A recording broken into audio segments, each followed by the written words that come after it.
अच्छी शुरुआत है। चैनकरण जी ने जो ये बहुत ही अच्छा कार्य किया कि जिस शख्सियत की वजह से आज हम इस मुकाम के ऊपर हैं, उन्होंने देश का संविधान बनाया, संविधान सभा की अध्यक्षता की और जहां भी वो गए अपना नाम और अपने देश का नाम रोशन करके आए। और जिस यूनिवर्सिटी के अंदर वो पढ़े थे, उसी यूनिवर्सिटी के अंदर भी उनकी मूर्ति लगी हुई है और उसके आगे लिखा हुआ है कि ज्ञान का भंडार, नॉलेज।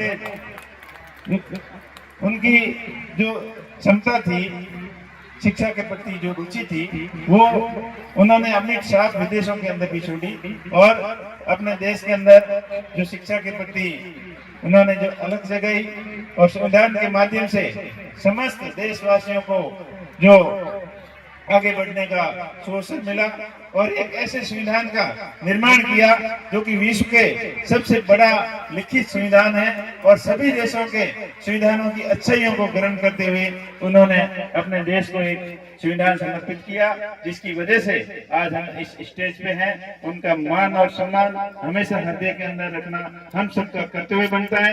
अभी नन्ही गुड़िया ने जो कविता के माध्यम से, गीत के माध्यम से जो भावनाएं प्रकट की, वो वास्तव में एकदम बिल्कुल सही साबित हो रहा है कि जो भी हम आज हैं बाबा साहब की सोच की वजह से हैं। उनकी जो दूरगामी सोच थी उसकी वजह से ही हम इस स्टेज पर हैं। अगर उनकी ये सोच नहीं होती, शिक्षा की नहीं होती और संविधान के अंदर जो अधिकार हमको प्रदत्त किए हैं वैसे हमको मौका नहीं मिलता, तो आज भी हम उस जमाने के अंदर होते जिस जमाने के अंदर पहले थे।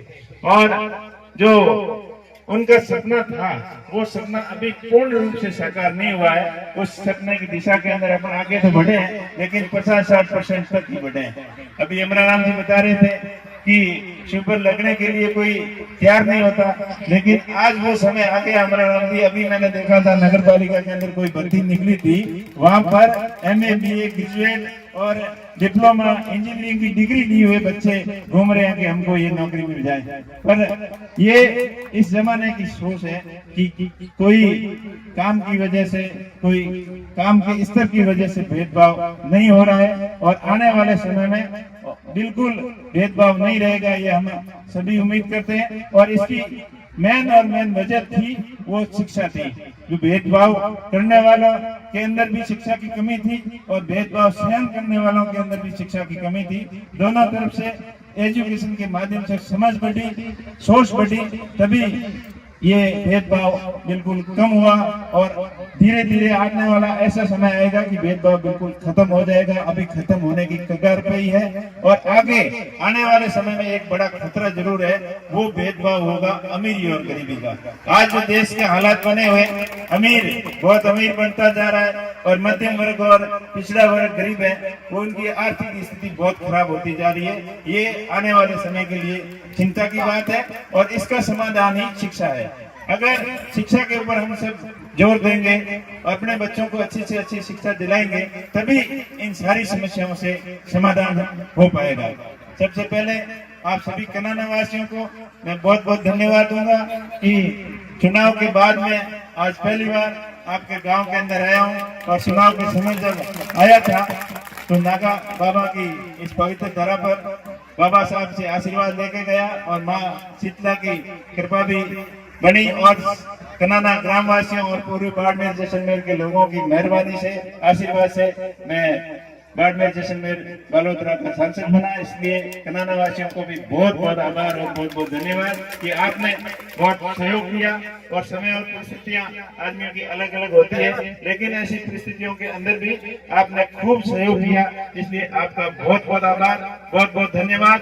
और इस शुभ मौके पर, इस शुभ अवसर पर मैं ग्रामवासियों से यही कहना चाहूंगा, यही अपील और विनती करूंगा कि आप ज्यादा से ज्यादा शिक्षा के प्रति जागरूक रहें। सरपंच साहब ने बोला कि यहाँ पर लाइब्रेरी बनाने के लिए 10 लाख रुपए की स्वीकृति करानी है, तो ये भी मैं करूंगा। और कनाना के अंदर मेले के लिए आपने 3 साइड के लिए मांग की है, उसका भी मैं प्रयास करूंगा।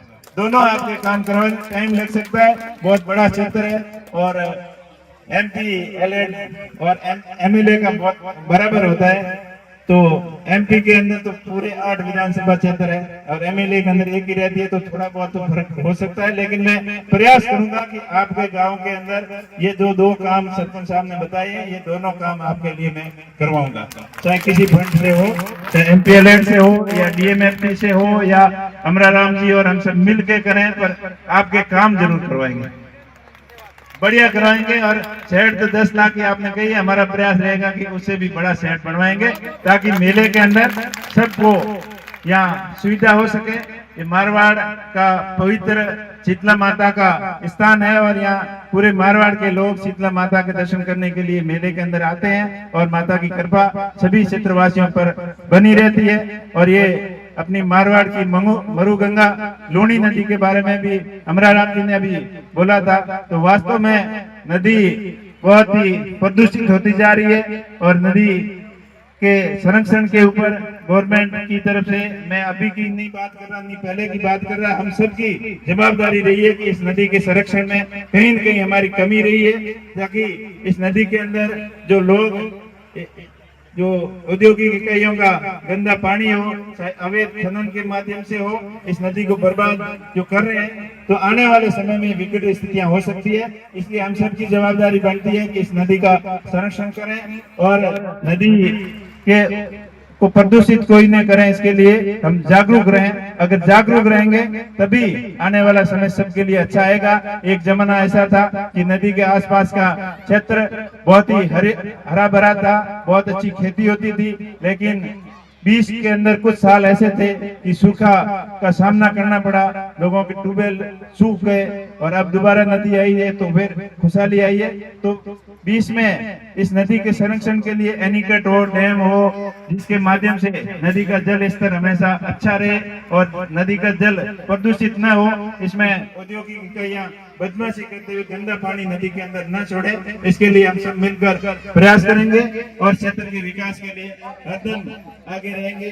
जब भी हमारी जरूरत रहेगी आपके बीच में मैं हाजिर मिलूंगा। और विशेष धन्यवाद सरपंच साहब और आपकी पूरी टीम का, सभी ग्रामवासियों का, कि आपने ये बहुत ही अच्छा बाबा साहब का मूर्ति अनावरण का कार्यक्रम रखा और गाँव के विकास के लिए भी आप बढ़ चढ़ कर भाग लेते हैं और जागरूक रहते हैं, सबको साथ में लेके चलते हैं। इसलिए आप सभी का बहुत बहुत आभार, बहुत बहुत धन्यवाद।